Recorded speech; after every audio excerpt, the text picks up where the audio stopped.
No program. Oh, so what Terry's going to do on his bike?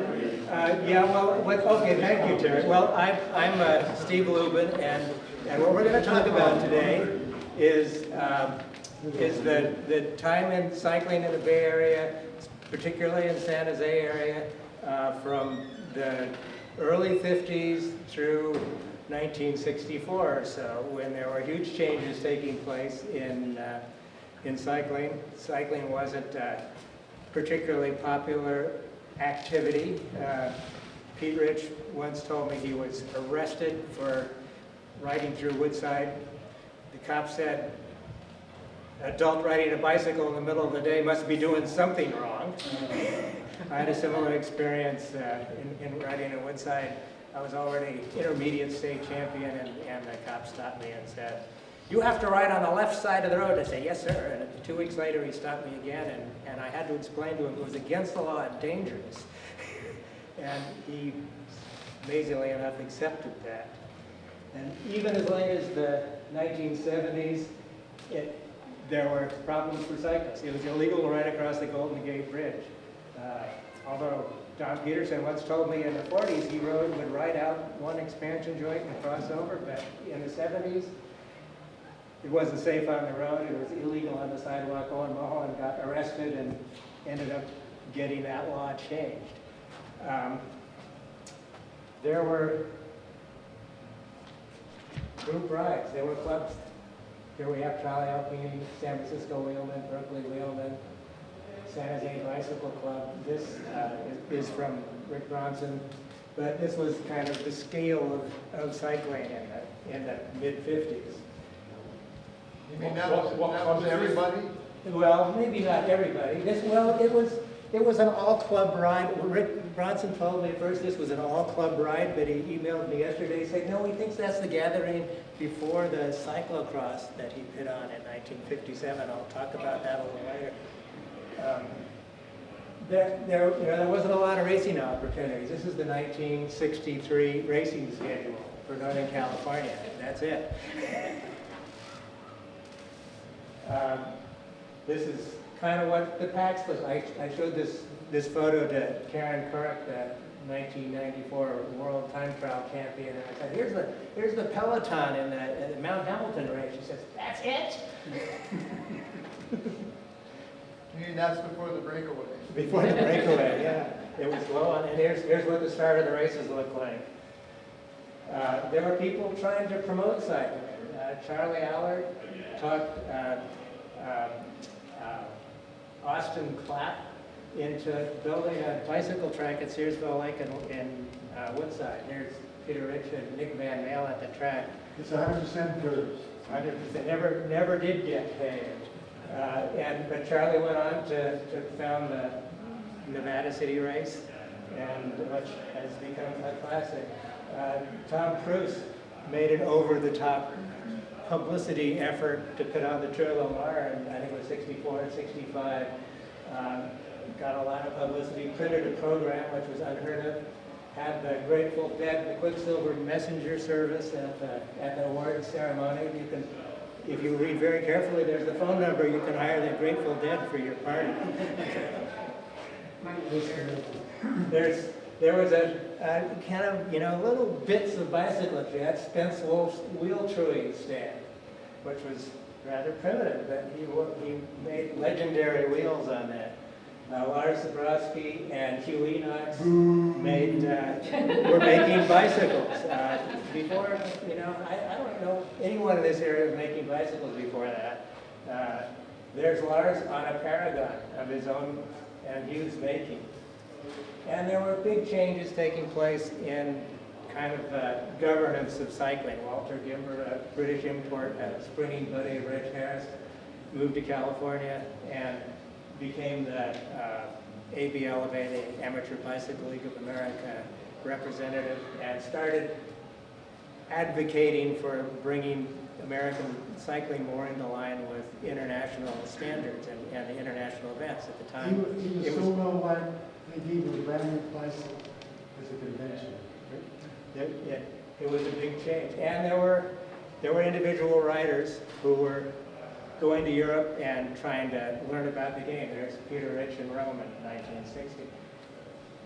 And then there was Who's that? our next speaker, Terry Peterson, having the effrontery to beat me in Nevada City in 1964. See that guy way back there? That's me. But that was just the start. Nick Zeller the next year beat me. And just to make sure I didn't forget, Nick recently sent me this cover photo of him beating me for the second time. I was third in the junior race at Nevada City. I thought your name was Steve and not Raymond. So Terry's gonna, well, what do I say about Terry? I had to make up his biography since he didn't send one. He's the son of legendary San Jose racer Don Peterson, raced for several years in the early '60s, including Nevada City. He's, I couldn't figure out your business, you're a media mogul with your brother in Las Vegas, and you now ride a Harley. Yeah, I still ride a bike, but it has a motor on it. That's why I have a physique for it.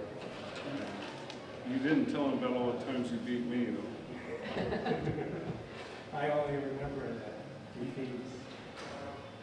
So now we're going to see if we can make this work.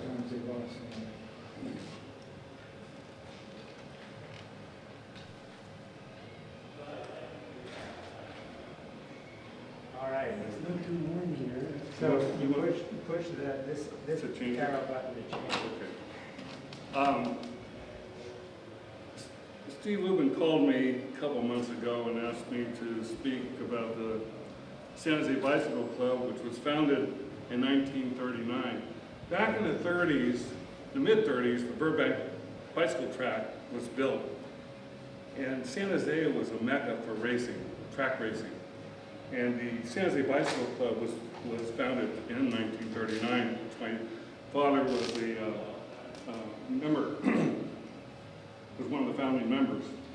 He wanted me to talk about the bike club and this man, my father. Ooh, that arrow. Well, that screwed things up. It looks like it's in a room. Yeah, as long as you don't push, what are you trying to do? Just move the arrow out of the way. Oh, out of the way, okay. There. This is a picture of my father, Don Peterson, when he was 16 years old. Again, this is the Burbank track. Now, all of these, this next series of photographs are all pre-World War II.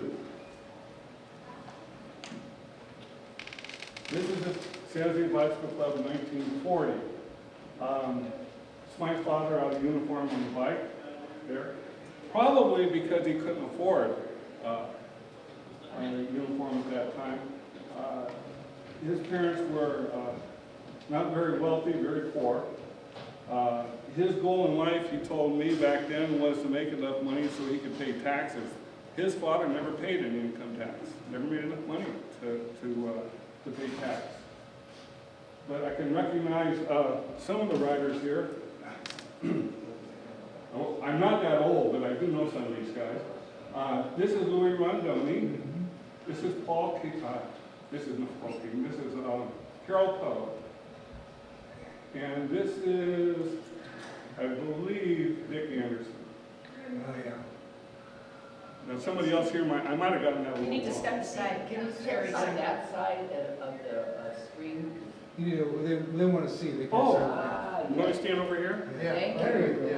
I'm going to jump So, over there. so Terry, I've always thought it was great that you didn't hear your father's ears. So anytime I've shown this picture to people, and they say, "Which one's Don?" I say, "Just look for the ears." The ears. That's very helpful.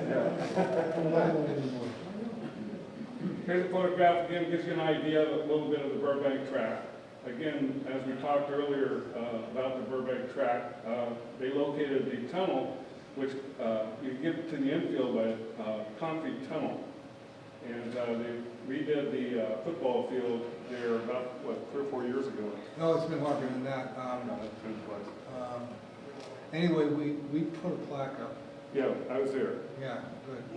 We placed a plaque there at the football field. about 5 years ago, That's Maybe. that's at Lincoln High School. Lincoln High It School. might be a little longer, I guess. This is the Gatto brothers, Vince and Gus Gatto. Gus and my father were quite competitive. You think? There's several stories about my father and Gus. I think they both became better sprinters because of the rivalry. But they were in a race, a road race coming down First Street. And as the story goes, and as I understand it, the pack went on, and they were watching each other. They ended up doing a track stand about a half a mile from the finish line. The race was over. They're still doing a track stand. I don't know who won, but that's the story. I don't think either one of them finished the race. Your dad always told me the only decent Gatto was Leroy. He was talking about speed. No, because Vince used to come out to the races. No, I'm saying this because that's the only one that since he was Gus's son, that's the way he could say he respected Gus, because he was never going to say anything nice about Gus. Well, Gus was always nice to me. Gus was always nice to me. And Don Peterson was always nice to me. Yes. He was nice to everybody. Yeah. Yes, he was. This is my father and Dick Anderson. Dick Anderson in the 50s came on hard times. He was a plumber, I believe. And I don't know, he lost his job or whatever. But I can distinctly remember going to the Santa Cruz Mountains to visit him. And they lived in a tent, and a big tent. And my brother and I thought that was so cool. We wanted to live in a tent too. Now this is Burbank track. The Burbank track. This is Carol Poe in the front here. This is Bud Lehman, and I really don't know who these two, but I can recognize those two. This is Louis Rondoni. Again, this is pre World War II. Louis was one of my favorite riders in the 50s.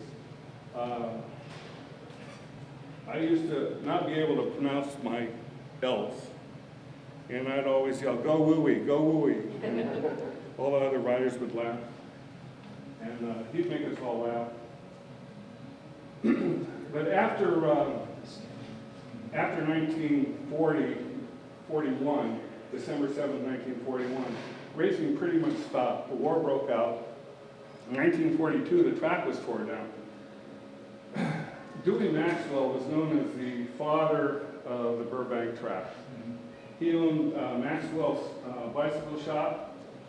I think they had club meetings at the shop. He kind of hung out there. He was a World War I vet. He liquidated his bike shop and re-enlisted in the military. Apparently, this wasn't an uncommon event for World War I vets to re-enlist. And most of the bike riders at that time went back in the service or went in the service. And racing pretty much stopped. This is Joe Cola, and I don't know the other gentleman's name. Which one? Joe Cola's on the right. Joe Cola was, when he was a boy, at the shoe sign in San Jose. Then he became a pharmacist, and then a congressman. City councilman. I met him in 77. I'm sorry? I met him in 77. Yeah, he used to be out to track quite often. He became famous for putting the car up on. Yeah. They're talking about putting, they're talking about naming that overpass after him. Nobody knew it, but the whole cycling community knew Yeah, it. I asked him about it one day, and he started laughing.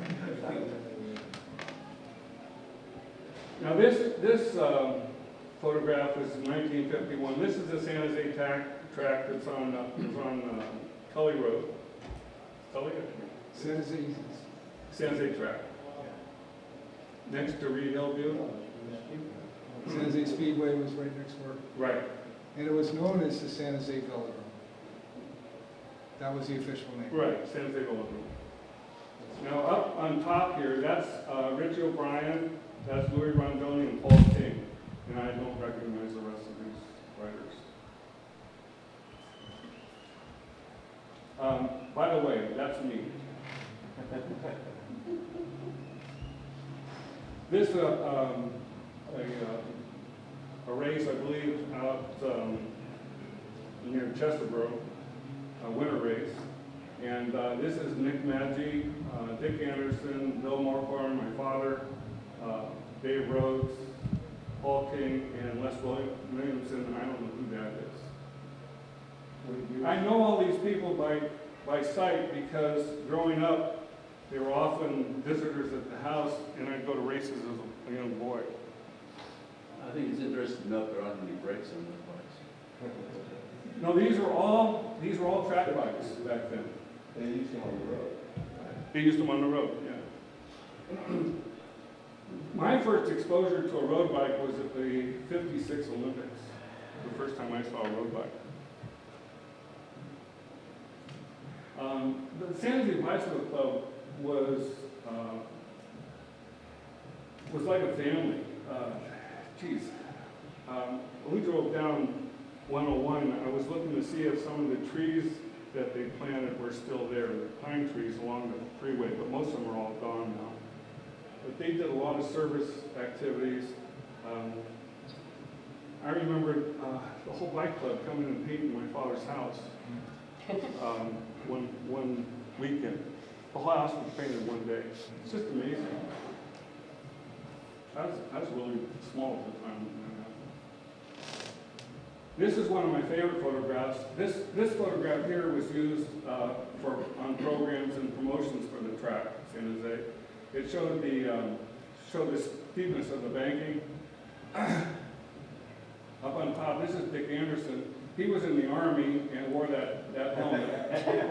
They didn't have regulations back then on what helmets you wore. That's the first hardship. This is Cocky O'Brien and my father here. And that's Louis Rondoni, Paul King. As a boy, as my brother and I climbed all over this track. We'd get in trouble for trying to climb up the banking. It's too steep to climb up, but like I said, we'd get in trouble to climb all over it. After the race was over, actually. Not during the race. Musical chairs. Oh, gee. Always been one of my favorites. I know Terry's favorites too. Yeah, right. That's where this came from. By the way, going back to the 30s, the Burbank track, they did race motorcycles on that at one time. Until the motorcycle went into the bleachers. I don't know if anybody was seriously injured or not, but they stopped racing motorcycles on that. They did race motorcycles on a Ford track down in Southern California for a while, and then it just got too dangerous. But they were doing this and outs with motorcycles. They got it from the bike racer. But they put on quite a show.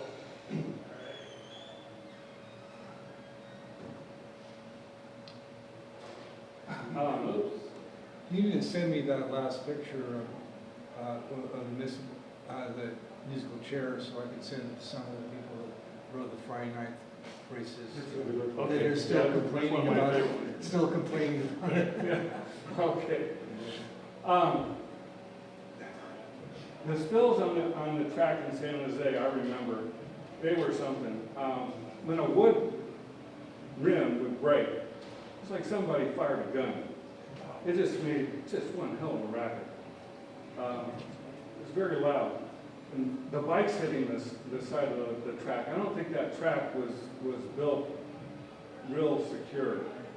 I mean, the shoring on the back, a kid could climb on the back of it, but Is this the San Jose track? the San Jose track I'm talking about. Okay, This is it's San not the Jose track. Burbank track. Yeah.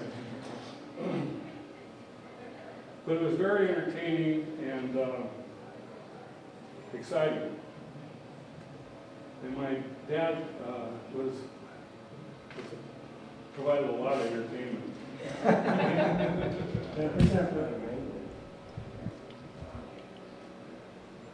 Now, I'm not sure of his name, but I want to say Joe Vitale. Now, I might have screwed that up.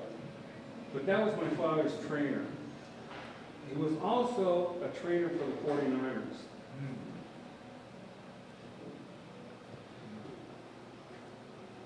Then we had visitors from Japan. I believe these guys were from Japan. Came and visited, and I'm not sure when that was. But my father, the guys from Japan, and Les Williamson, and Danny and Roddy Rhodes. And Roddy Rhodes ended up racing hardtops at San Jose Speedway. And I saw both of them not too long ago at the Hall of Fame dinner.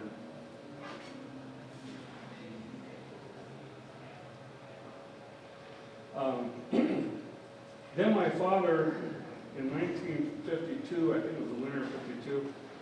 Now, I understand it was a race in LA. He went down for a 6-day bike race, and on the 6th day, the promoter had made a lot of money, and so extended the race for another 2 days. And on the 8th day, got in a bad spill and broke his back. And so then he pretty much stopped racing back then. And pretty much raised a family. And for years, we went water skiing, a lot with Carol Poe, the bike rider.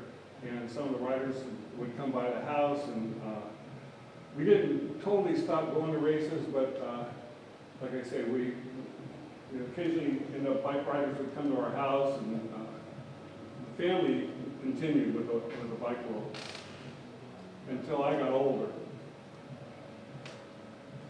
We used to sit around.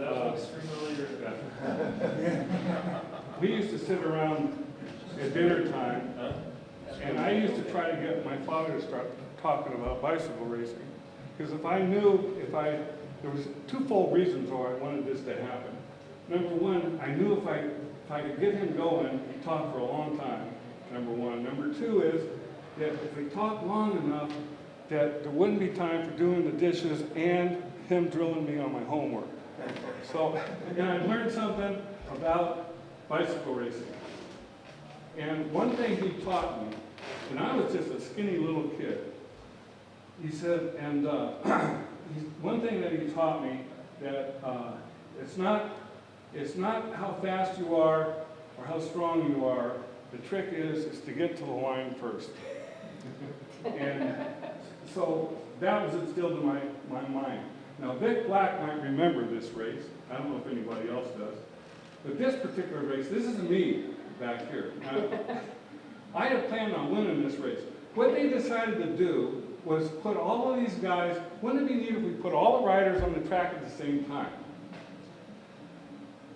For like a 3 or 4 lap race, I don't know what it was.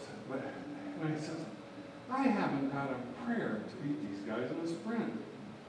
So I said, I'm going to wait and let everybody go and let them go, and then I'm going to pull a flyer and go flying around everybody, and they'll never catch me. Well, Vic's in the announcing booth. Do you remember this, Vic? I know where this is going. And he says, Terry, you're gone. You better get going. Of course, all the riders are now looking, where am I, And I finally get going, and by the time I'm going around, they're all yelling at each other to tell these guys to start chasing me, and I haven't caught up to them yet. And I go flying around, and they're getting organized, and they caught me, and that's the last lap. Yeah, you got Bill Best in there, and all these sprinters and everything. I said, I'm going to get cream. So they catch me on last, and that's what happened. So which one is you? But the only chance I had of beating these guys was to do that. Way in back. Like that fence? This is Nevada City in '63. I think his name was John Howard. There was 2 John Howards. Wasn't that his name? That's Toby Loughlin in the back. Or is that? In the front. California. It's not. Anyway, that's the turn at the bottom of the country.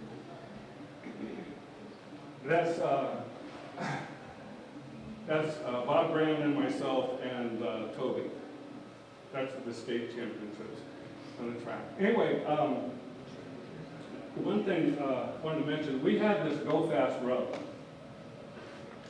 Oh, yes. I don't know, some of you might remember the Go Fast rub. We sold it in a little bottle. Just put it on a leg. It smelled good. There was wintergreen in it, and Capsule. no, we didn't use. You didn't? No, that we didn't use that in the rub. Anyway, we had this formula. We used alcohol, mineral oil. Anyway, and we sell it, but we wouldn't tell anybody the formula. Back then, we sold it for $2 or $3. I don't remember. We weren't making any money on it. It was just more about a novelty thing. And one of the writers that was going to Stanford University took it to the university and titrated it out. Nailed the formula, I mean, to the T. Nailed it. Except, he says, we can't figure out what made it turn pink. I says, well, see, that's the go in the Go Fast. That's the secret. I went back and told my dad, and my dad is laughing. He said, we tried different things. We tried food coloring, that turned it green. He said, never told him, kept it a secret. It's been a secret to this day. What's with the tape around the tire? Well, those are sew-ups, and I had punctured earlier in the day, and Fresh wood. yeah, it's fresh Gouda, and Your father They taught keep you it from just rolling 3M off. Fast track trim cement. to keep it from rolling off, that's I tape it. Bob Brandon was first that day. Toby was second, I was third. And we ended up going to Illinois for the nationals, Northbrook. It was quite a trip. This is a race, started a race in Fresno, I believe. I don't know, somewhere. Scott Hamilton, we don't know what happened to him. This is Scott Hamilton here.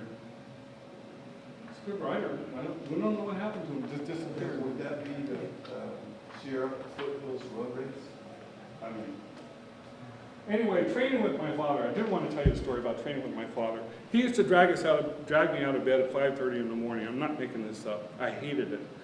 And I hate it. I still to this day, I hate to get up in the morning and ask my wife. I can't stand it. 5:30 in the morning. I told my kids that they didn't believe I'd do this. I said, "Do you like that, Dad?" "No, I hated it. Especially the first mile." You know, I'm swearing at him. I said, and then I'd warm up that first mile, and then I'd work him over good in the mountains.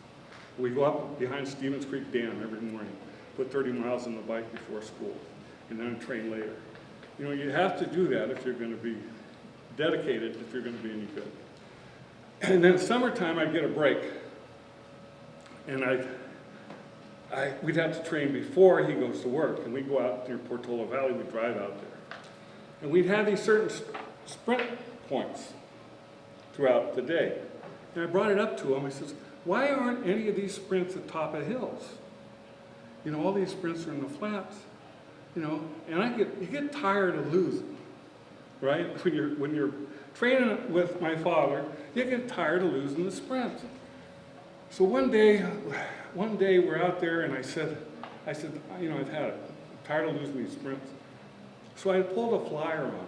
I left way early before this sprint. And I finished way ahead of him, you know.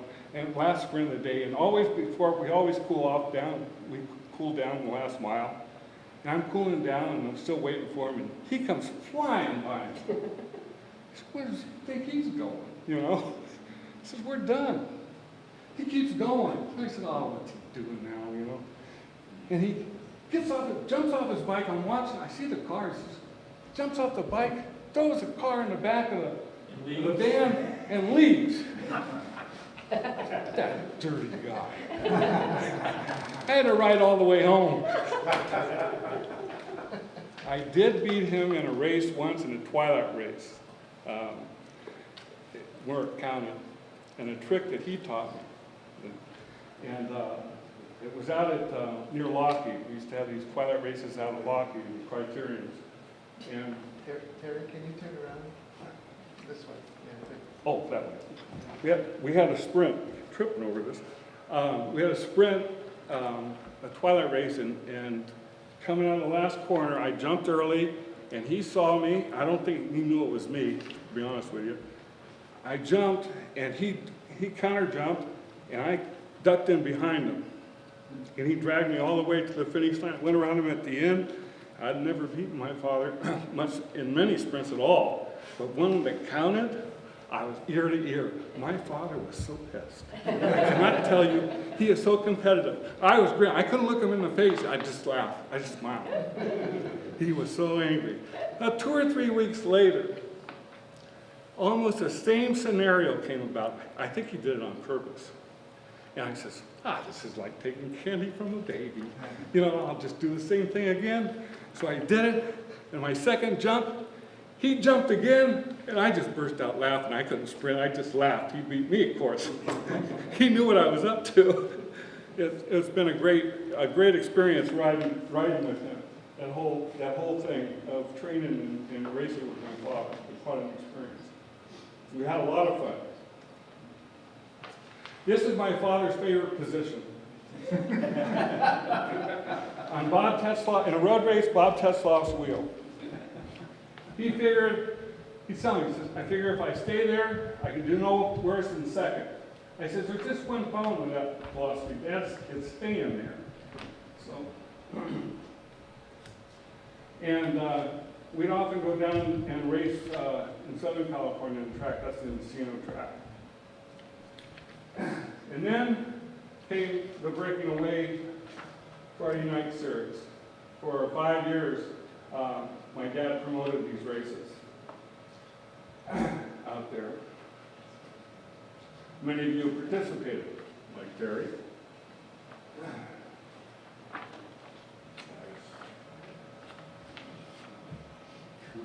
Did he bring- Give any advice? And then after that was over, he went down to Mexico and rode down there and raced down there, started his own club down there. And that was pretty much his retirement. This is Robert Ford's own in Nick Farrat's. One night we had to take away the microphone from Nick Farrat's. I don't know how he got a hold of it, but he referred to Vernon. Vernon's my dad's brother, Right. who we put on the ground just last January, by the way. Oh, He referred to Vernon and Don as the VD brothers. So I said, take the microphone away from that. Would you please? We don't know what this is, but we're still trying to figure it out. He passed away 10 years ago. We haven't buried him yet. And that's it. no. All right. Excellent. Good stuff. So, Good. Peter Ball, who claims he passed away, is going to follow up. And anybody who rides recumbents can't be too good. If I can figure out where You just sitting on the horse once in your body. That's what tell them. So, okay. So, Peter, could you come up here and, I found, Talia's reminded me, when in my first year as a senior in 1967, I think I wrote several medicines with Don Peterson, and I was like the young, strong guy, and Don would just kind of set me up and throw me in, and I mean, it was like uncanny how he could position me. I just had to ride across the line. It was an amazing experience to ride a medicine with him. I wasn't a medicine rider, but he decided I was strong enough to follow it through. So, this is your club before your time. Yeah, way before. No, I didn't race until I was, well, I was a senior. I never rode as a junior. Well, this is, I'm sorry, you can't really read this, but this is the setup for you. Here's the San Francisco Wheelman. And your name is down there. No, no. So that's your background. So I never rode as a junior, then I started as a senior, probably around 1953, the Amateur Bicycle League of America. Yeah. And I rode for the San Francisco Club, and the only other club was the San Jose Club at that time. And out of these clubs spawned Berkeley Wheelman, Club Innsbruck, Pedali Alpini, and a few others, Bellow and a few others. So that worked out really nice. That's where Peter Rich belonged to the San Francisco Wheelman at one time. Nick Van Neel was also part of the San Francisco Wheelman. And let's see who else. And in my time, it was Jack Hartman out of Los Gatos, junior national champion. Steve Pfeiffer out of San Francisco, who became a professional auto racer. Tetzloff, everybody knows him, out of Hollywood. And George Koenig, the architect, and myself. We were all together in the military. And we had one hell of a good time. No Vietnam, no Korea, no Cuba. What the hell are we in the Army for? But so what we did, we just raced bicycles. And out of the 5, at least 3 guys made the Pan Am or Olympic teams in 59 and 60. So the Army was happy with us. And we all left the Army, went back to school, and went to work. So that was a fun thing. Yeah. And Nick Van Neel became a lawyer. Steve stayed on being a fireman and a car racer. Jack Hartman got into the news business in Reno. Tetzloff became a teacher for many, many years, the 6th grade. And George Koenig became a regular architect. And me, I became the bum. I worked at the San Jose Airport for about 35 years. It's another nice steep track. I forgot to make your introduction.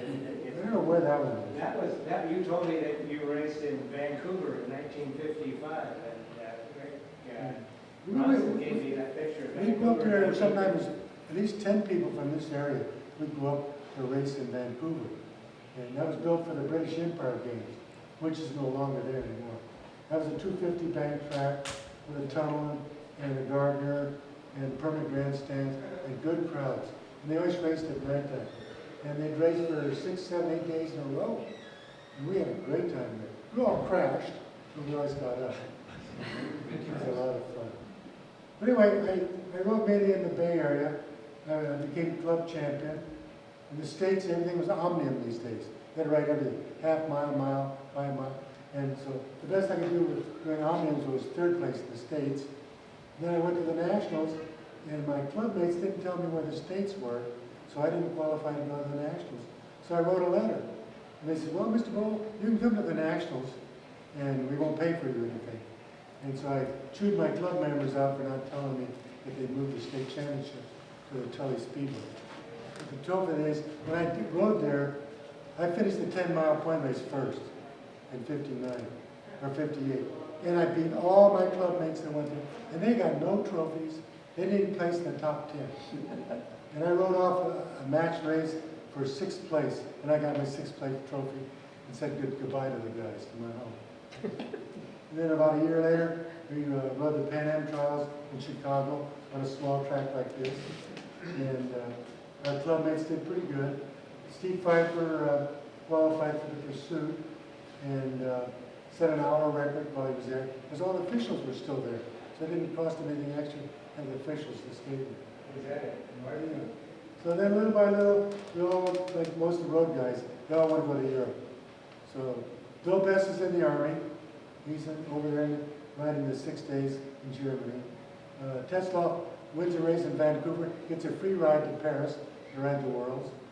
I get my own money saved up, so I went to the Worlds in Paris. And Joanne, I forget her last name, won the ladies' race. She went to Paris to ride. And Bob Best, the brother, he went over on his own. He borrowed money from my father, which I didn't know about. His wife had to pay back the loan. He was a good con man, that's for sure. Dave Stout and Steve Pfeiffer had been there a whole year riding the World's prior to us coming over. So we had a nice group of 5 San Francisco women at the Worlds, all on our own. No money for anything. So we had a hell of a good time. I crashed.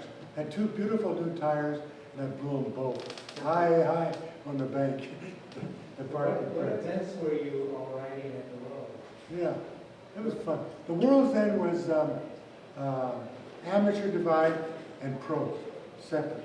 They were 2 You were all separate. riding on a track? Oh, they took turns, yeah, but they were all at the same time. But they mixed the 2 up. And they had world professional motor racing going on. That's the first time I saw that. That drew the biggest crowd. The Germans loved motor racing. And this was in Paris, at the Parc des Princes. That track is also gone. I've ridden over 21 tracks, and the majority of them don't exist anymore. Yeah, it's really gone. But we had one hell of a time. But the funny thing is, when we got through with Paris, Tetzlaff had turned to draft. I got drafted. I had to go home. George Koenig, he got drafted. He went home. And Steve Pfeiffer, too. So we all went back to the Army, except Bill Best, who had already joined. And Jack Hartman also joined. He's up in, I think, Tully, Greenland, lifting weights, because he couldn't ride a bicycle there. So we all did our stint, but no wars. We didn't get involved in any wars. And in fact, when I had a rifle in Fort Ord, it never worked. But they gave me a passing medal that I could shoot. And I didn't shoot. Threw one grenade while I was there. Never taught me how to work a machine gun on my truck. None of that stuff. It was a pretty sad thing. But anyway, the Army was really nice to us. They gave us credit cards, trucks, station wagons, and we went around to a lot of races. We really enjoyed ourselves. And we were highly organized.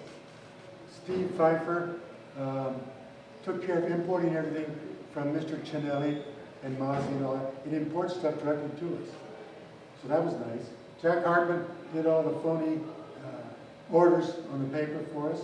Tetzlaff imported and separated all the vitamins and fuel for us. And so it was really well organized. And we all worked with each other. And if we got on each other's nerve, we'd change bunkmates. So we wouldn't battle each other, that kind of stuff. And it really worked out as a good team. We went up to Quebec and had 2 teams, a California team and an Army team. We rode the stage race from Quebec down to Montreal, 3 days down, and then 3 days back on the north side back to Quebec. And we won a lot of money. Nick Van Dale was leading the race, and he overslept. He showed up at the race too late, so he lost everything. And Michael Hilgren was doing very well in those days, too. But I remember driving the support vehicle and washing cars, washing clothes, buying groceries. I didn't sleep for 3 days. I did that 2 years. And I said, why would I want to do that anymore? So I stopped doing that. But we had a hell of a good time. And after that, I got married and started having kids. Then I decided I'd become an official. So I started traveling all over the country, doing the Goodwill Games in Seattle. I officially did that. That's the UCI event. And Sea Otter, I did that, UCI event. I did the National Sports Festival in Indianapolis, Indiana, and National Sports Festival in Colorado Springs, and the Masters Nationals in San Diego. All those were paid for. Airplanes, cars, hotels, and food. That was nice. So that's what I was doing as an official. And then little by little I decided I'd become, instead of a stationary official, I'd become a motor system. And I started doing stage races on the motorcycle. And now all I do is motor racing on the track. I don't officiate on the road anymore. So I don't judge or referee anymore. I do a lot of timing, holding, and coaching, that kind of stuff. Yeah. I'm trying to see if anybody else I was going to talk about here. Let's see this. Peter Rich, he kind of keeps everybody in tune here. That's kind of nice about him. And Nick Van Dale, he puts out a lot of articles on the internet. I know that. All the Gattos that I knew, all 5 of them, I only knew 5, they've all passed on as far as I know. Yeah. Any questions from anybody in regards to that? Did your jerseys actually say U.S. Army on them, your jerseys? Oakland Army Terminal gave us some sweats with the wording on it. But the Army never gave us tires, bicycles, but they gave us trucks and cars and credit cards. The food was horrible. And sometimes we'd live at home, or we'd go to Tetzloff's house, or we'd go to Jack Hartman's house, and take turns staying there instead of staying. And we stayed away from the general military because we were spoiled, and they didn't want to see us. You know. What are those kids? All they do is ride bicycles, which was true. And that's all we did. Yeah. What was your connection, because I'm the president of the Cycling Club historian, what was your connection with the president of the Cycling Club back in the 60s? When I was in Selma, Hanford, and Fresno, I worked in Fresno for a while, and I went to school in Hanford, and I went to school in Selma. But I was solo rider, and I only got 2 other guys out of 700 to ride bicycles when I was in the Fresno area. And then my boss, he rode, but he didn't race. And I have pictures of him riding around on the asphalt out of the park track. Yeah. And he was my mentor. He would drive me to races. And my other mentor was a millionaire plumbing contractor. He would drive me to races and supply me with tires and food, because I couldn't drive a car then. I was too young. And I lived with the Best family, which had 2 girls and 3 boys, and all the boys raced. And the father used to drive me to races, and the mother would make me lunches and stuff like that. And I lived in the attic, and that was a lot of fun. And some never lived at home. Your name came up on something came up from an old records, and I never knew what, so that's nice to hear. But the ABL was kind of crooked. It was kind of controlled by the New Jersey, New York group. They were a really crooked bunch of guys. And then lastly, it turned into the U.S. Federation. And that's not much better, I'll tell you that. As far as getting license work and refereeing and getting appointed to the Olympic Committee and all this kind of stuff. Yeah. But the first part was pretty good. He treated me quite well for a while. Yeah, I really appreciate it. Major stage races, chief judge at UCI races, that was fun. I enjoyed that. Yeah. But they didn't always supply enough proper transportation or housing. And sometimes you had hardly any time to sleep before the next day the stage would take off from Colorado to someplace else. You know, you didn't know what vehicle was available. In fact, I used to just jump into team cars to get to the start line. You know, they didn't supply me with anything. I enjoyed officiating. I did a lot in the rain and the snow and the ice and all that crazy stuff. I really enjoyed that. And some of the women I worked with were better officials than the men. They had voice recorders and whatnot, and they had real sharp eyes. And I was a chief judge once at the UCI race, and I told Artie Greenberg, he was the UCI official, and I told him, he says, these girls are better than me.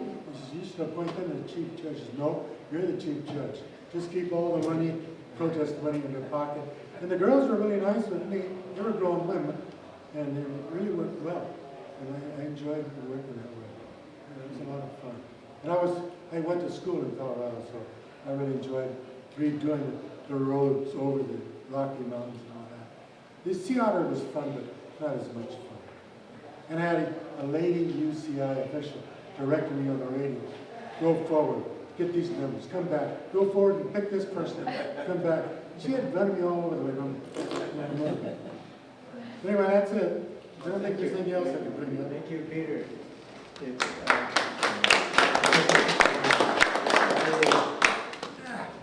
So I started racing in 1962, and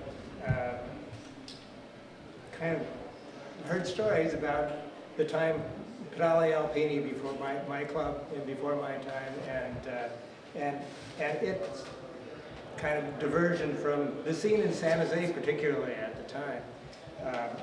I seem to have lost a few slides here, but a lot of these pictures are provided by Don Martinich at Velo Vecchio and Tom Yoakum, and Rick Bronson also gave me quite a few. But Rick Bronson, I think, was really a critical actor in this change. He belonged to the San Francisco Wheelmen. He started riding as a Carmont High School student in 1953. He won the 1955 Junior National Road Championships, Junior National Championships, which of course was on the track because there were no road championships. The very first Junior National Road Championship was the first year I was a senior, which kind of annoyed me since I was basically a road rider.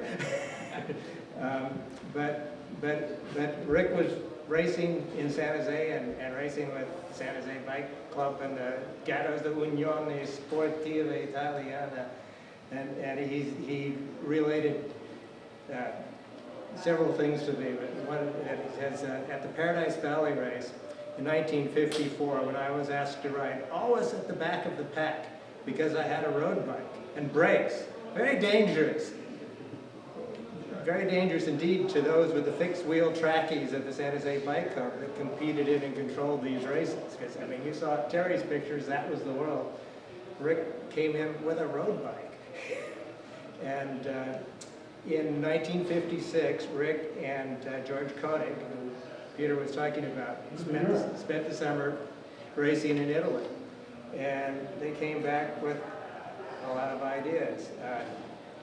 Rick again says, road racing as such did not begin until 1956 with the Lake Merced Olympic trials and the lessons George Koenig and I had after a summer's racing in Italy. Here's, again, you can't read it, here's the entry form for the 1956 Olympic trials. It was held at Lake Merced in San Francisco.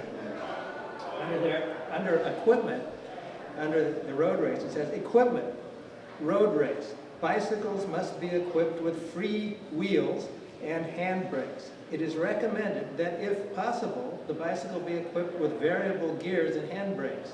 No fixed gears permitted.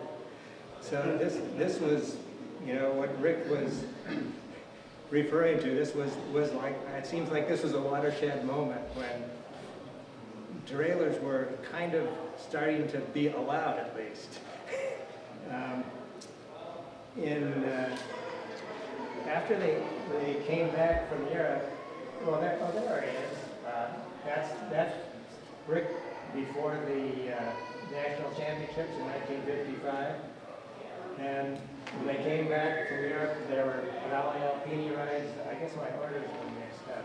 This is Rick and George at the San Gregorio Star, their road bikes.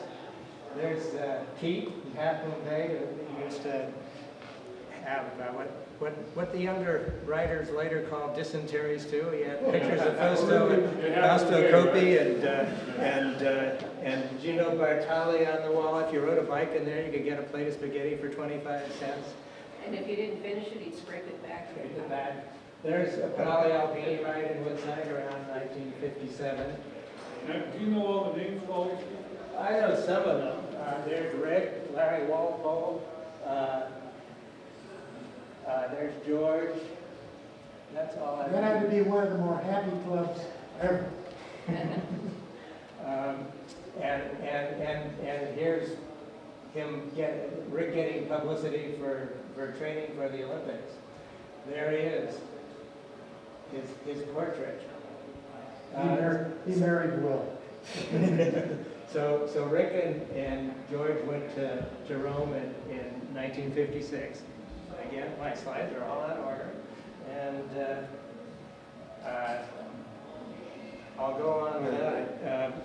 In 1958, Pedali Alpini sponsored Mount Hamilton, ran the first Mount Hamilton that George claims is really the first European-style road race in the region. George won that race by 5 minutes, and not George. Rick Bronson won it by 5 minutes. He says, solo arrivals were not only unheard of, but thought of to be ungentlemanly by the older generation of San Jose trackies. The Mount Hamilton race was designed and sponsored by Jobst Brandt, and was really the first true road race in the San Jose area, probably since the 20s and 30s. All San Jose Bicycle Club and Unione Sportiva Italiana so-called road races in the South Bay were short, flat, and designed to accommodate fixed-wheel track bikes. I was once disqualified from a San Jose Bike Club 25-mile criterion on Tully Road for lapping the field. He says, "It all seems very funny now, but then the only memory of the older riders and officials revolved around 6-day and track racing before World War II. The only bike shop in downtown San Jose, owned by Paul, and he couldn't remember the last name, stocked no road bikes and only a few vintage track bikes, wood rims." Yeah, Paul King. Paul King. Their name's Wood Landing. And the rest were ballooners, mostly used for paper routes. Spence Wolf was the first serious bike shop in the South Bay, and it was in his garage. I showed you his wheel truing stand before. In 1958, when Rick returned to Florence, as a racing cyclist and student of archaeology, he got some publicity in Italy. There's an article about the Californian who, oops, how do I get rid of that?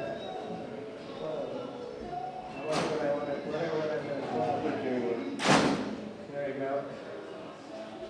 California cyclist wants to win the Olympics. I like the reference to Zimmerman and Taylor. Yeah, he's bringing up the great American tradition. There's the second page of that article. And when actually after he came back the first time from Italy, Rick put on a cyclocross in Woodside, which he claims was the first cyclocross in North America. Strangely enough, in Huddard Park in Woodside, I'm pretty sure it was Huddard Park in Woodside, where now cycling is strictly prohibited.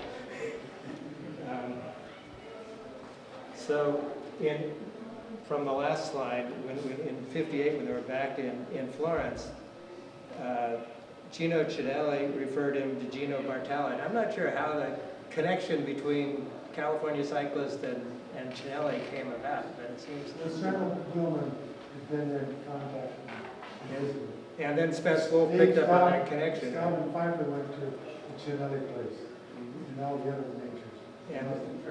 He followed them, yeah. And then he followed it. And is that how Spence Wolf got connected, was I don't know, maybe. that? So, Started including him in 1953. 53 was when Spence started doing it? Spence ordered some bikes for his son Ernie because Ernie started racing. That's how he finally got started in the business. Yes. So when Gino Cidelli referred him to Gino Bartali met, this is Rick saying, Gino Bartali met me at the train station and arranged for me to take up residence at a small restaurant in Pratolino, a small hill village just north of the city. I met his entire family, and once he came up and had Sunday brunch with me at the restaurant. It was, the thing that impresses me about this is this was like a new vision of cycling that was really Eurocentric as opposed to the very American flavor of San Jose racing at the time.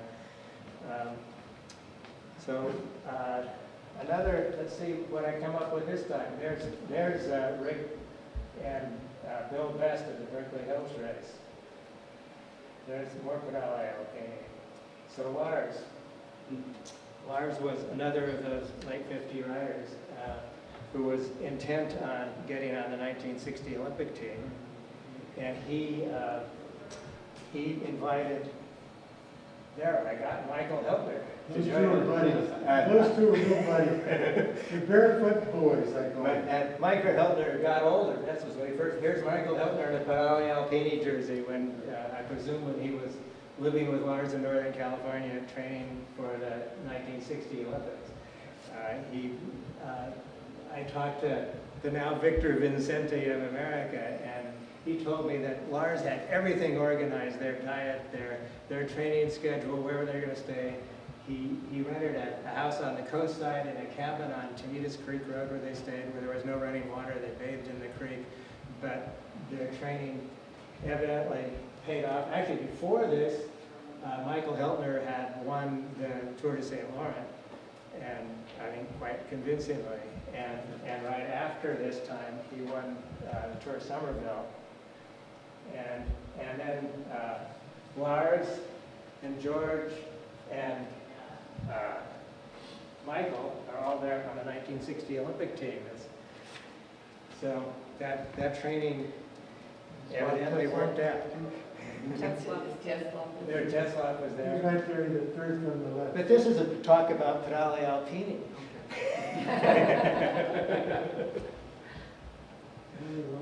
So there's Michael Hiltner. There's Victor Vincenti, the former Michael Hiltner. And after the Olympics, Michael stayed in Italy and raced with an Italian team, did quite well. I think he actually did win at least a race in his time there. And then there was a changing of the guard around 1963. Lars Zabrowski is still there, but Jim McCann in particular was organizing the club. Bill Harrison was really the star rider. Steve George and Dave Capron were really a strong group of road riders. They were definitely road riders, but they didn't have that direct European connection, but had picked up on that story brought back by others. It's Bill Harrison. They all went to the Olympic trials in New York in 1964, where Bill was hit by a car and paralyzed from the chest down, but he continued involved in cycling. He became the Northern California ABL rep for quite some time, and was a great force in cycling. There he is winning a 1963 Pan Am training race in Portola Valley. There's Dave Capron, Nevada City. Dave Capron was the first alternate in the Olympic team. He's the only one of them that was attached to this is the '64 Olympic team. Here's Jim McCann organizing things. He organized everything with Steve George signing up, Toby Locke, and a young Gary Fisher behind. And in '62, I started riding. And Bob Tetzlaff, I do have to mention Bob Tetzlaff, because even though he wasn't a Pedali member, he probably coached me more than anyone. He was a great force for teaching a lot of cycling and a lot about it. When the new group came into Pedali Alpini, there was a split. The Belmont Bicycle Club split off, led by Larry Walpole, who was a great character. There's Larry in his later years. I always remember him riding everywhere with a musette. Larry cheering on Gary Fisher, who went with Larry to the Belmont Bicycle Club. They retained their Eurocentric idea. It says there's Ray Andrews being cheered on by Ray Andrews in his Belmont Bicycle Club jersey being cheered on by Lars Zabrowski in his Pedali warm-up. But the Belmont Bicycle jersey said Ferenzi on the shoulder. And it was a kind of brotherhood. We stay in touch, as you all know. So, Lindsay. Color. Color photograph. That was a No, gathering, that that was was a nice. gathering at Bill Harrison's Bill house. Harrison's house in 1998. There's quite a collection of characters here. Victor Vincenti, Bob Tetzlaff, Yelp Brandt, Bill Harrison, Gary Fisher, a bunch of other people. Peter Johnson. Bob Orr, I Peter Johnson, Alan Tinkham, who's Jenny. still, Jenny Fire. Is that at Bill Harrison's house? Yes, on the. Yeah, almost on the course, and I guess it was on the course, on Right. Paradise Valley. Right near Watson. So,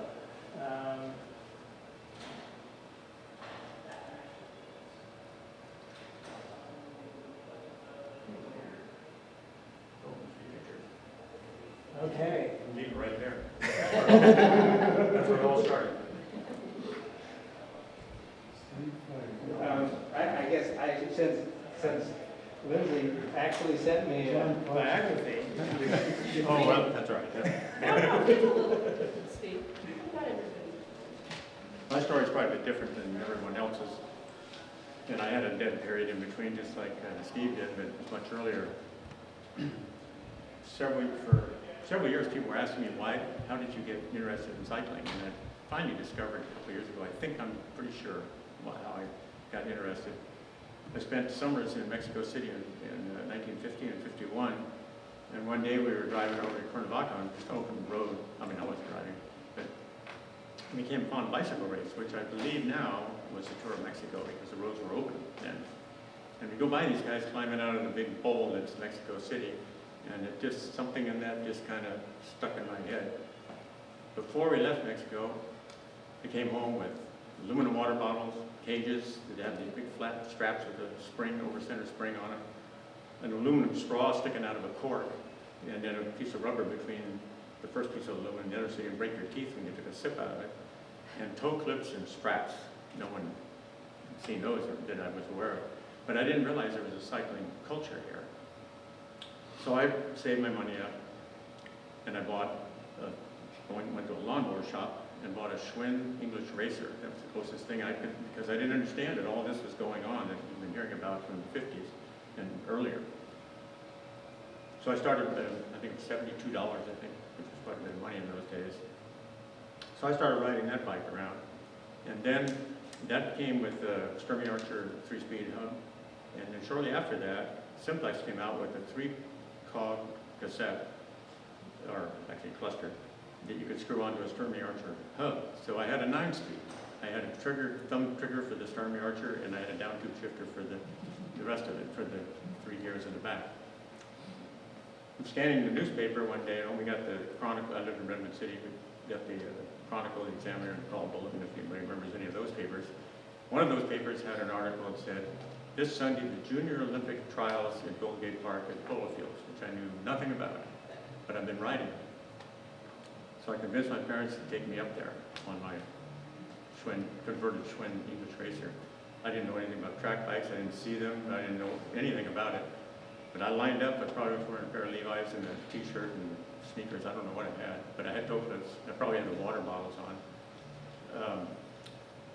So I raced in the midget race, and this is the results out of the newspaper from July 20-something or other, 1953. But besides my own name down here, you'll see all sorts of things like, you've heard about the Best brothers. There's Robert Best in the junior division, Bill Best, Dave Staub, who became sort of passing friends many years later. He was pretty high up in the Schwinn organization before it all went south with various other companies. I even saw him one time I was standing in the terminal in Chicago, and he's walking by and recognized me. We talked for a while, and then be another 5 years before we saw each other. He's a great guy. His brother was in there in the race I was in, Donald Staub. And then Bill Best is up there in the intermediate. But also, well, depending where you look, it's Rick, Dick, or Richard Bronson. I found out at one of Peter Rich's seminars that he gives up in Davis every year. This is also his first race, but he went on to, but he was in an intermediate, I think he was in an intermediate on that one. Well, there's some other, yeah, some other names in there that a lot of people would probably recognize. So that was the end of my racing career, start to finish, for a long time.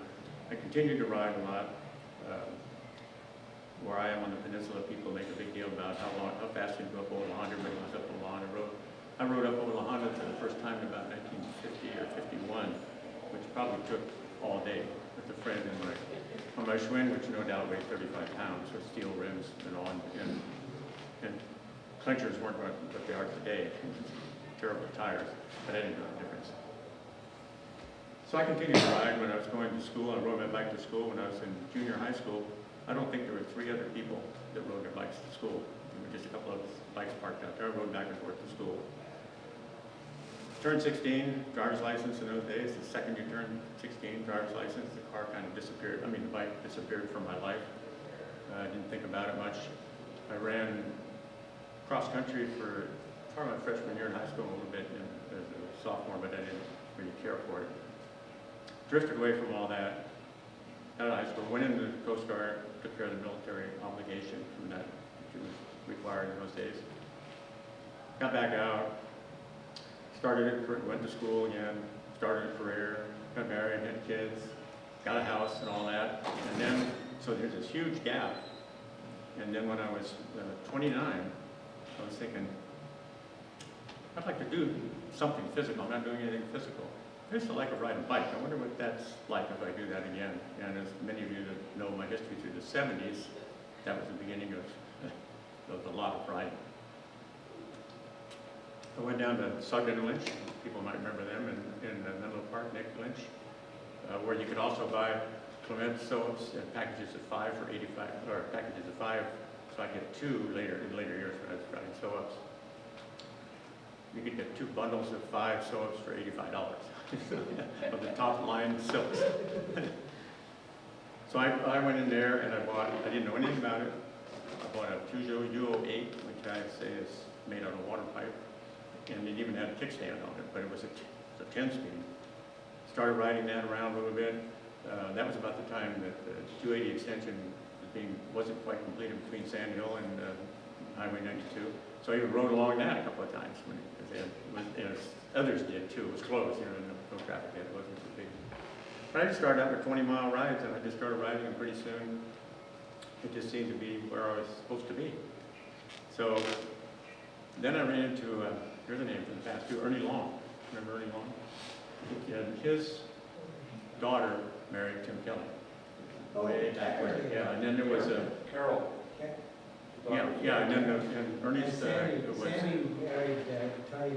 Yeah, so I encountered him on the road a few times with his wife, and he had this peculiar kind of a slung saddle they made. It wasn't really like a regular bicycle saddle. Anyway, he said, you need to go down to this guy in Cupertino, Spence Wolf,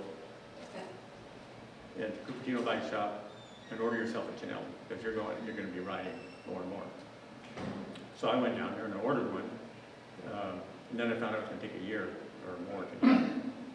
So I went back to Sugden Lynch, bought a Peugeot PX10, and so now I had a reasonable bike. And that was in 1970. But I started racing right away. 70, I went to, first off, I realized there's this racing culture out there. So I was looking around, and I ended up going to a Western Wheelers meeting, which is more of a tourism organization. But there was one guy there who had been a junior champion from the East Coast, had just moved to the West, and was looking for a racing team. He didn't like Belmont Bicycle Club for some, I don't know why. I mean, he got along with Larry Walpole and the others, but he wanted to start his own team. So I approached him afterwards, and I said, I'm just coming up on 30 years old. Do you think that's too old to race? I mean, it's quite different today, but in those days that was halfway through your career. He said, no, I don't think so. So one thing led to another. I got a license, started riding races, started doing pretty well, I guess, considering I was new at the game. But if you were pointing out the one of the speakers, I think it was you, Steve, the field at the start of the race. I think in 1970 there were something like 80 registered racers in Northern California, period. Now there are probably 1,200, 1,500, who knows, in the hundreds, if not thousands. So anyway, I kind of started racing, and then I got serious about it. I was working full time, so my training was consistent year round. I always was just as fit in February as I was in the end of July, because my schedule was such that I didn't have the summer off, like Tutzloff as a teacher, could take the summer off, anything like that. So I was always pretty level, never a high peak, but pretty steady through the year. In 1971, Peter Rich was developing the idea of a tour of California.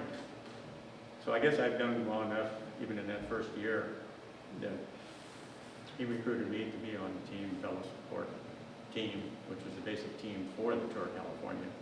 And we were supporting Dave Brink. And then Mike Newell was on the team. Flip Waldhoffel, some of the old names around have been around quite a bit. Dwight Stevens, he was a track rider. Tim Kelly, pretty well known. Fast forward, we used to do in the summer, maybe twice a year, a handful of us would do these 2-day rides to LA and then race something in LA. We'd ride to Pismo Beach one day, and then the next, a little short of 200 miles. Next 200 miles to LA, and then race the weekend and somebody pick us up in the car and bring us back. Well, Tim Kelly was on a ride with us once, and we were on that ride, and we were descending into Santa Barbara, and we stopped at the intersection of Highway 1, and here comes another rider down, Lars, of all people, right out of the, I think didn't he live up around Mendocino or something for a long time? Or, just out of the blue, you know, you're Up by, you're, on the coast, or, yeah. well, way up close, yeah. Oh, yeah, way up the Yeah. coast, exactly. Which was kind of funny. Way beyond Mendocino, Arcata. Yeah, way up there. Yeah. They grow things up there, I think. Yeah, I think he was lugging up there. Well, it wasn't on the trees. Yeah. So anyway, I was recruited to be on that team, and I rode at City Mesquite. And about in the weekend before Nevada City in 71, I had a bad crash on the track with a skull fracture in the hospital and everything. And the Tour of California was in August. So after about 6 weeks of not working and riding on roller, or yeah, I was riding rollers in those days. Riding rollers, I got back on the road. I went out just prior to that and rode every difficult road stage I had. Took about 5 days to do it. Got back in and then actually rode the Tour of California, the original one, in '71. And Brink was actually leading for quite a while, but ultimately Alcantara won. Mexican rider won the race. And Dick, you were following it, weren't you? Yeah. The team, I mean, not the team car, but the sponsors car for the officials and everything, Ford Pintos. It was more dangerous to be in the car than it was in the bike. We were driving with a tailgate open, which would suck all the exhaust. Right, all these will come crawling back into the backside. Sure, yeah. But that was an interesting adventure, and then I realized that I actually was suited to stay with racing. I could recover very well. I could just ride off for weeks and weeks hard and recover pretty easily. But on those days, I would race 60, I think one year I raced 80 races, but that included like the twilights, if you want to count that. But a lot of us rode the track and the road. I remember one weekend for the championships, I'd never even ridden a kilo, but I was there and I was waiting for the pursuit, so I rode the kilo and I rode the 4,000 meter twice, and then rode the road race, all in 3 days. And it was kind of a controversial finish, but I ended up being the winner of the road race. Questionable because of some photography. Who knows? Maybe I did, maybe I was second. But I just continued to race all through the 70s. Once in a while I'd travel somewhere. I'd go back to Milwaukee for Super Week. The Nationals several times in the 70s were around the Milwaukee, Chicago area. But I'd go back with a track bike too. I'd ride the track and ride the road at the Nationals, same time, same year.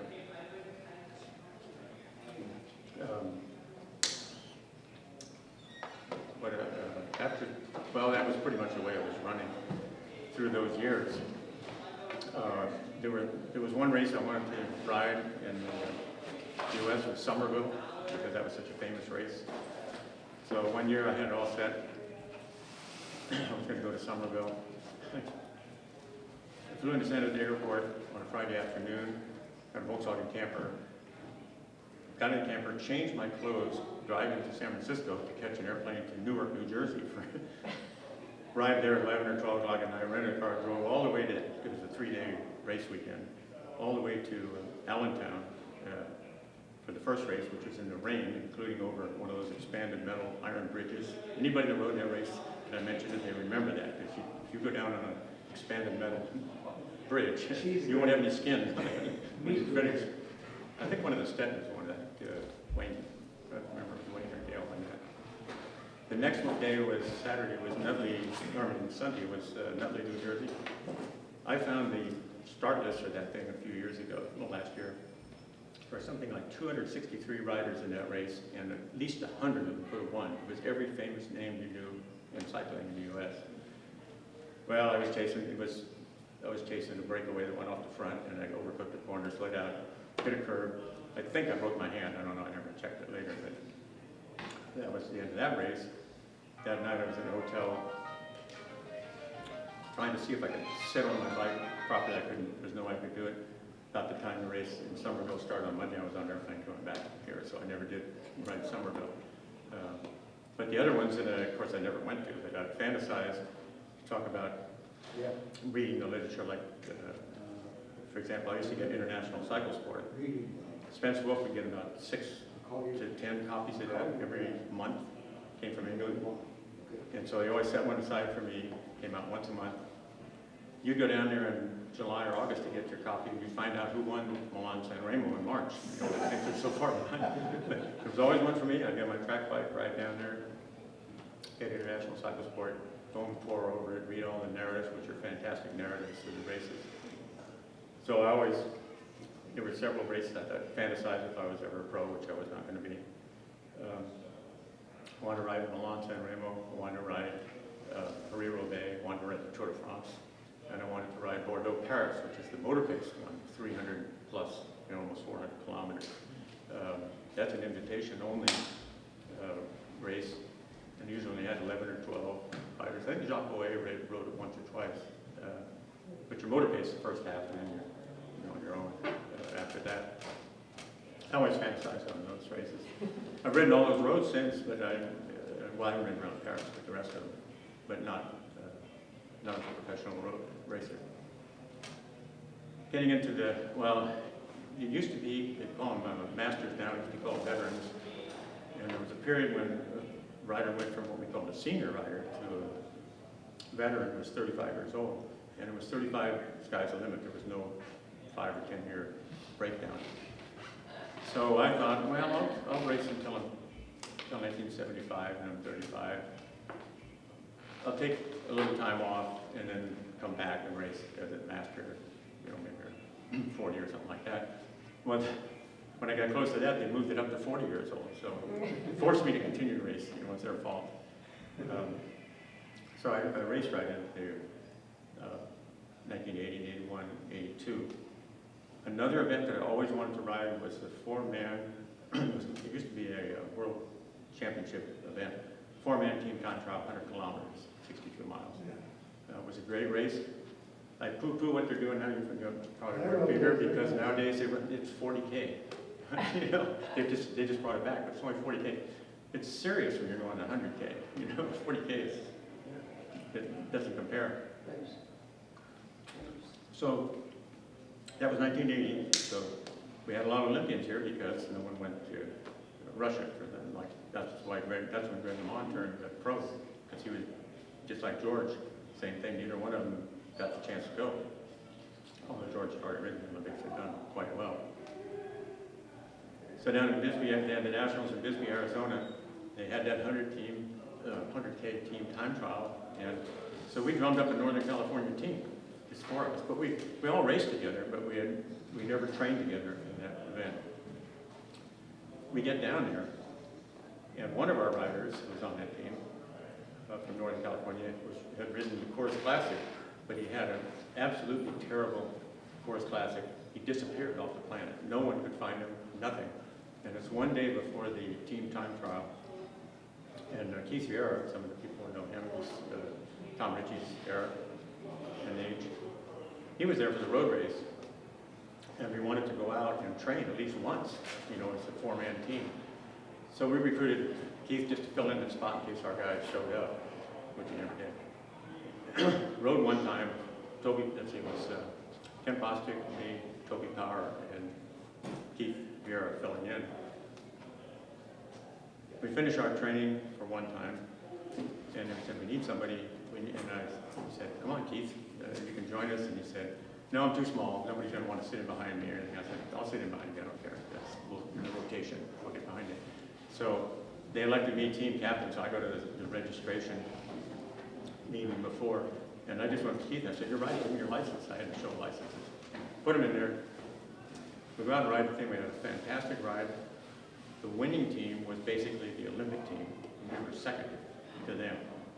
And I still was fantasizing because Eddie B was the national coach at the time, and I found out as we finished, once he saw how his boys were doing, he came in behind us because he could see we were doing pretty well. And then he came up to me and he said something about the way I was riding, and he said, I wish you were younger, because that was the era when they started trying to develop juniors and bring them forward. And I still remember, I said to him, I'm trainable, but old people aren't trainable.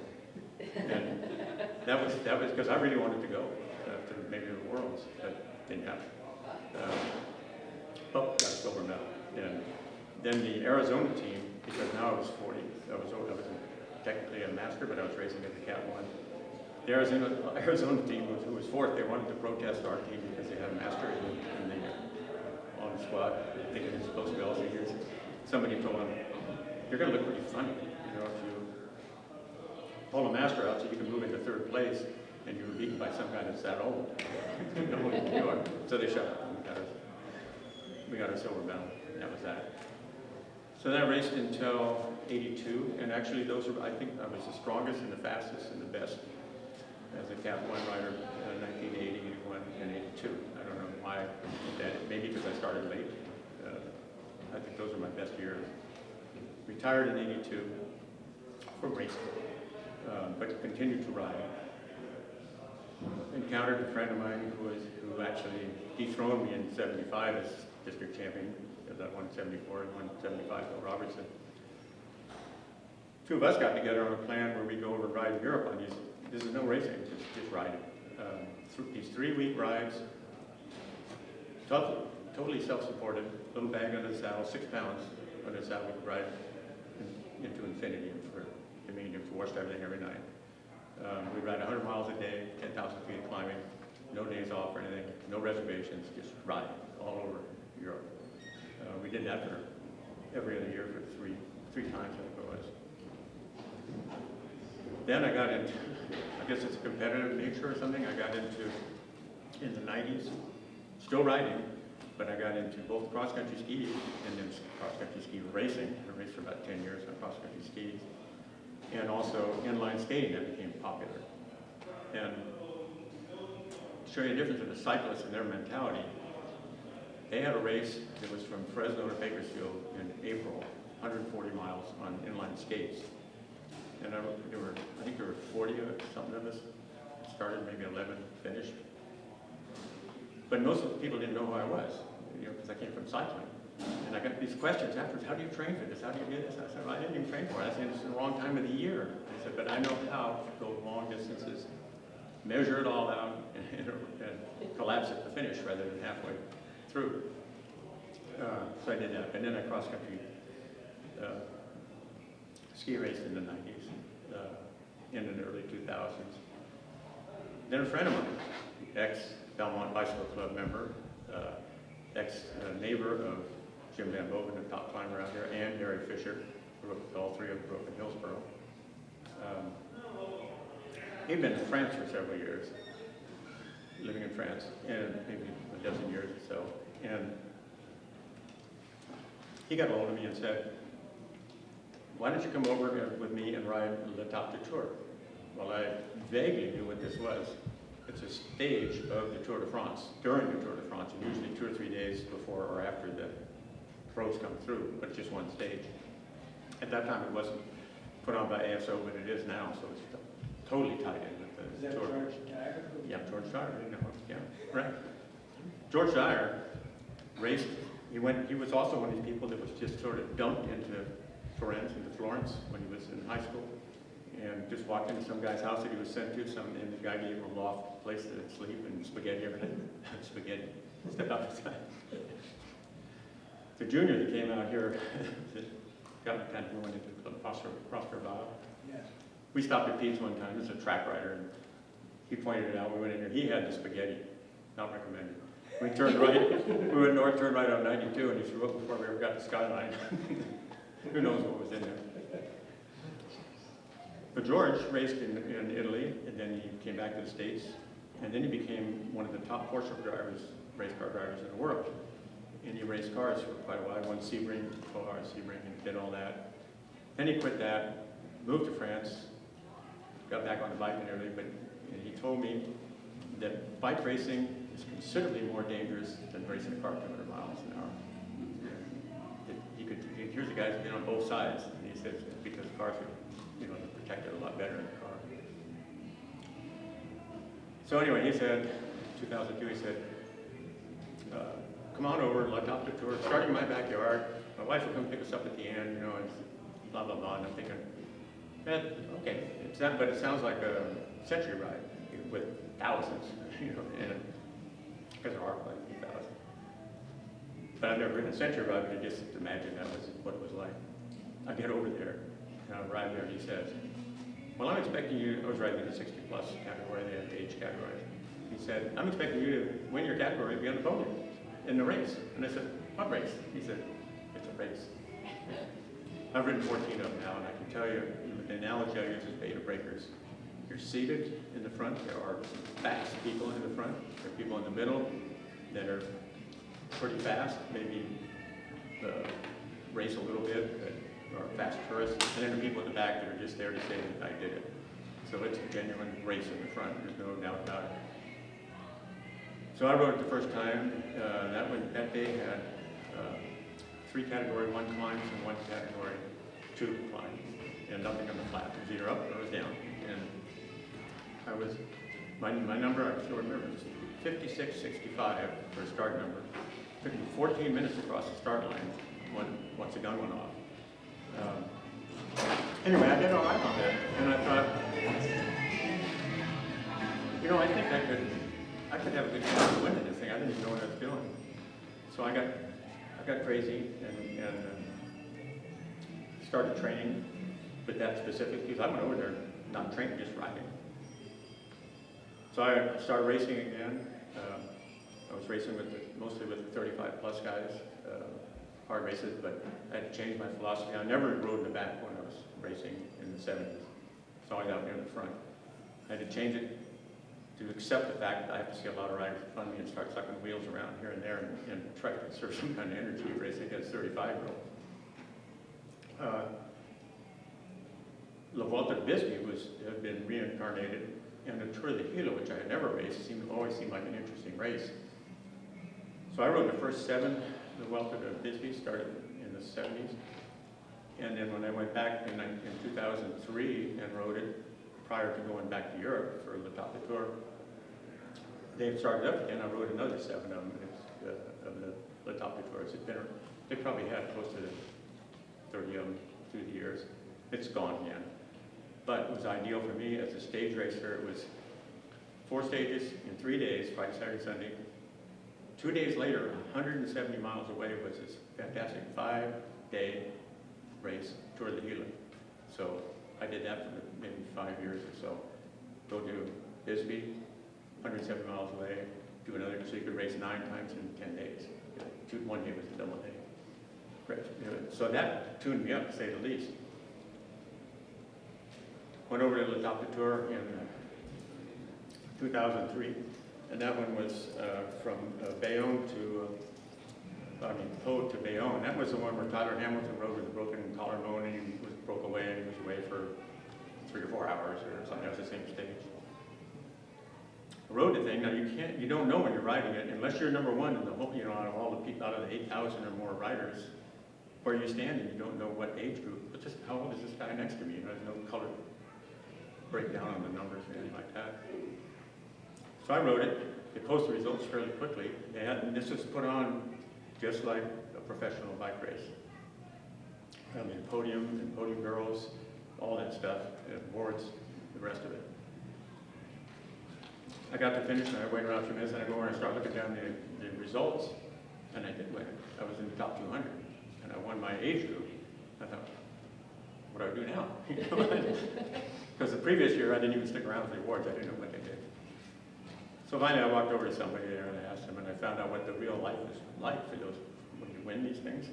Because it was the tour equipment. I said, just go up these stairs and just go through that door. You go in the back and there's an air-conditioned lounge in the back behind all that stuff. We see people doing this. Air-conditioned lounge. Somebody comes around and gives you directions and tell you, okay, they're going to come out, they're going to do this, and the women are going to give you the flowers, you can do that, and the lion and the yellow jersey and all that kind of stuff. Did all that, and I still agree. I think that was the most exciting win I'd had my whole career. Far exceeded anything I ever had in the United States because it was so professional, so different.